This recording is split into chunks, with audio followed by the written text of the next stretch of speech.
मुंबई महापालिका निवडणूक तोंडावर आलेली असतानाच प्रसिद्ध झालेल्या मतदार यादीत थोडी नव्हे तब्बल 11 लाख दुबार नाव आहेत असा धक्कादायक प्रकार समोर आलाय। महापालिकेने तशी कबुली दिल्याची माहिती राज्य निवडणूक आयुक्तांनी दिली।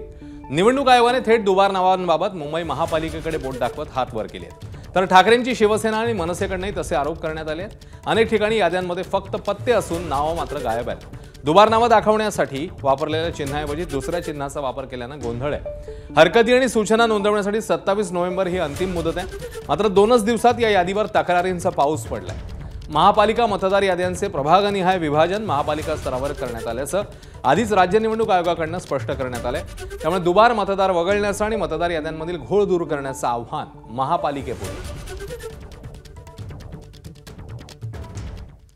तर दुबार मतदारांच्या घोळावर महायुतीच्या नेत्यांचं काय म्हणणं आहे, त्यांनी काय प्रतिक्रिया दिली आहे बघूया। नाही, दुबार नावं हे सर्व महाराष्ट्रात आहे, नागपुरात आहे, प्रत्येक मतदारसंघात आहे आणि हे रोज ॲडिशन होत असतात। डिलिशनची प्रक्रिया फार कमजोर असल्यामुळं किंवा करत नसल्यामुळं हे ॲडिशन होत असतात। मी म्हणतोय की जर अशा कुठल्या गोष्टी असतील तर त्याचं इलेक्शन कमिशननी जी आहे ती शहानिशा केली पाहिजे। ते आता निवडणूक आयोगाने हे देखील सांगितलेलं की जिथे जिथे दुबार मतदार आहे तिथे जे आहे स्टार मार्क जो आहे हा करण्यात आलेला आहे। तर हे एक्सप्लेनेशन जे आहे ते इलेक्शन कमिशनकडून देण्यात आलेलं आहे। एबीपी माझा, उघडा डोळे बघा नीट।